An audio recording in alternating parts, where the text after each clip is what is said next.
All right, let's just jump right in. Welcome to This Explainer. Today, we aren't just going to look at theory, we are getting into the messy reality. I recently threw myself into a raw 30-day personal experiment to test James Clear's incredibly famous behavior change framework from his blockbuster book, Atomic Habits. I really wanted to see what actually happens when the neat, perfectly structured ideas in a best-selling book collide with the unpredictable, totally chaotic reality of daily life. For 1 full month, I committed to testing these principles to the letter. And honestly, the journey took me straight into what is affectionately known as the Valley of Disappointment. Let's get right into what actually went down. 37. Now, if you've read anything about Atomic Habits, you absolutely know this bold mathematical claim. Improving just 1% a day makes you roughly 37 times better by the end of a single year. It's a beautiful concept, right? Mathematically, it is literally flawless. But standing there at day 0 of my 30-day trial, I tell you, I wasn't looking for a math formula. I just needed to see if these tiny 1% micro changes could actually survive my own exhaustion and, frankly, my endless excuses. So to really test this, I had to set the stakes. I committed to 3 specific, seemingly incredibly simple habits. My 3 daily votes were wake up at 6 a.m., exercise every single day, and read every night. Nothing earth-shattering, right? Well, as anyone who has ever tried to completely overhaul their routine knows, the absolute simplest habits are often the hardest to maintain the second that initial wave of motivation crashes. And that brings us right to day 1, where I had to immediately confront a foundational idea from the book. You do not rise to the level of your goals, you fall to the level of your systems. I realized right away that if I just relied on this vague goal of being healthy and well-read, I was practically guaranteed to fail by day 3. I absolutely had to stop obsessing over the finish line. Instead, I focused entirely on designing a system that essentially wouldn't let me fail. I needed to totally engineer my environment. Okay, so how did this translate into actual practical action? How did I survive those dark early mornings? Well, I broke the massive, super intimidating goal of exercising all the way down into James Clear's famous 2-minute rule. This rule basically dictates that a new habit shouldn't take more than 2 minutes to do, period.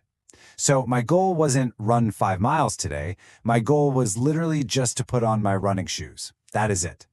The idea is you're casting a tiny, undeniable vote for your new identity and trusting that the actual outcomes will naturally follow once you just start the motion. But let's be totally real here. Life doesn't always care about your cute 2-minute rule. There's actually a really sharp critique of the book from a Spanish platform called Lobos y Corderos, and they point out that James Clear's method sometimes completely ignores the sheer chaos of reality. So I had to figure out how to bridge the gap between theory and chaos using environment design. Take the 6 a.m. wake up. The chaos, hitting snooze 5 times. The system, placing my phone all the way across the room. For reading, the chaos was definitely doom scrolling. The system, placing a physical book directly on my pillow every single morning. I wasn't relying on willpower anymore. I was literally rigging the game in my favor. Well, despite all of this seemingly brilliant environment design, by the end of the first week, I completely hit a wall. Welcome to the pain zone. Days 1 through 10 were an absolute miserable slog. The visceral, physical exhaustion of waking up early, combined with the mental resistance of trying to form new neural pathways, honestly nearly broke me. I was doing all the right things, casting my votes, putting my shoes on, and yet I felt absolutely terrible. And worse, I wasn't seeing any magical results. My personal despair was living right inside what Clear calls the Valley of Disappointment. It's that awful, painful phase where you are putting in the hard work, day in and day out, but it yields absolutely 0 visible results. Your brain desperately expects linear progress, but real compounding growth, it's curved, and I was trapped right there in the flat, unrewarding part of that curve. So, hitting rock bottom right around day 10, this really creeping doubt set in. I actually started reading through Reddit forums where other readers were sharing their own struggles, and one user asked the exact question I was feeling in my bones. Is telling myself I am an athlete when I clearly am totally out of shape just a toxic lie? It felt manipulative, honestly. I felt like a complete fraud, claiming an identity I clearly hadn't earned yet. But diving back into the text, specifically Chapter 2, clarifies this deeply. Identity-based habits are not about delusional affirmations. They are habits built around the belief of the type of person you wish to become. The big realization for me was that identity isn't about conjuring magical motivation out of thin air. No, it's about slowly, painstakingly gathering evidence through action. You aren't claiming you've magically arrived, you're simply declaring a direction. And you know what? That exact shift in mindset brought me to the turning point. As I pushed into days 11 to 20, something really remarkable started to happen. The intense internal friction slowly, finally started to dissolve. I wasn't endlessly negotiating with myself at 6 a.m. anymore. I wasn't debating whether or not I was going to exercise. This friction dissolved entirely because of a fundamental shift in psychology. It's the profound difference between a flawed, outside-in approach, like saying, I am trying to run every day, and a powerful inside-out shift, saying, I am a runner. Clear uses this brilliant example of a smoker offered a cigarette. Someone who is trying to quit says, no thanks, I'm trying to quit. But the person who has shifted their identity simply says, no thanks, I'm not a smoker. See the difference? I had to stop trying to exercise and simply become someone who moves daily. The mantra here is incredibly simple. Act first, feel later. I had to accept that identity is built through consistent, undeniable evidence, not warm, fuzzy feelings. Every single 6 a.m. wake-up, no matter how miserable I felt in the moment, was a democratic vote for my new self.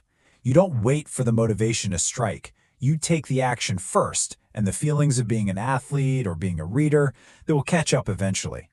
But just as I started feeling triumphant entering days 21 to 30, I realized that the real enemy of long-term habit formation isn't actually failure. No, it isn't the chaotic mornings or the sheer physical exhaustion either. Because once you finally overcome that initial resistance, you face a completely different, much quieter threat that can entirely derail the whole experiment. It's boredom. I confess, once waking up at 6 a.m. and putting my running shoes on became somewhat automatic, it became incredibly mind-numbingly mundane. The thrill of the new project was completely gone. James Clear notes the absolute greatest threat to success is not failure, but boredom. Falling in love with this boredom, truly accepting the repetitive, unglamorous reality of doing the exact same thing every single day, well, that was my ultimate test in the final stretch. Looking back at the full month, the emotional roller coaster is undeniable. Day 1 started with skeptical motivation. By day 10, I hit total exhaustion down in the valley of disappointment. Around day 20, I finally reached identity acceptance. I basically stopped fighting the routine. And by day 30, I had finally achieved system automation. It perfectly illustrates that lasting change isn't some neat, straight upward line. It's a messy, evolving, and sometimes really boring timeline. Now, I have to admit right here, I was definitely not perfect during these 30 days. There was absolutely a day I hit snooze way too many times, and there was a night I completely fell asleep before even opening my book. But Clear offers a vital, life-saving safety net. Never miss twice. Missing one single workout doesn't suddenly make you not an athlete. It's just one tiny vote against. As long as you recover immediately and don't let it become a new negative streak, the election for your identity isn't lost. So, as we enter the final verdict of this explainer, we really have to weigh the neat, pristine theories of the book against the totally messy reality we all actually live in. Is it really as simple as a 1% daily improvement? That critique from Lobos y Corderos reminds us that selling the idea of total control in a world that fundamentally cannot be controlled is a bit of an illusion. The math is fantastic, but real life is pure chaos. I will totally acknowledge that this beautiful 1% curve works perfectly mathematically. Over the span of years, it is absolutely true that small habits compound. But in the short term, in the chaotic span of my 30 days, real life requires us to rely entirely on our design systems, not just on this mathematical optimism. When the chaos hits, and it will, the math won't save you. Only your environment design will. This reality is perfectly captured by a super stark quote from that Lobos y Corderos critique. If you expect to feel like doing it, you've already lost. Man, that completely neutralizes the trap of waiting for motivation, doesn't it? In an unpredictable world full of stress and total surprises, you simply cannot wait to feel like sticking to your habits. You just have to let your system run. Bringing this whole explainer full circle, we land right back on this universal truth. You do not rise to your goals.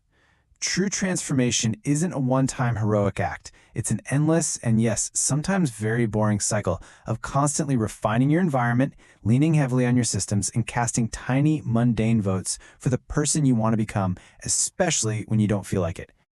So, I leave you with this challenge today. Stop planning the perfect routine. Stop waiting for the perfect, magical moment of motivation to strike. Ask yourself right now, what 2-minute vote will you cast today to prove who you are actually becoming? Take that one immediate step, and I'll see you in the next explain.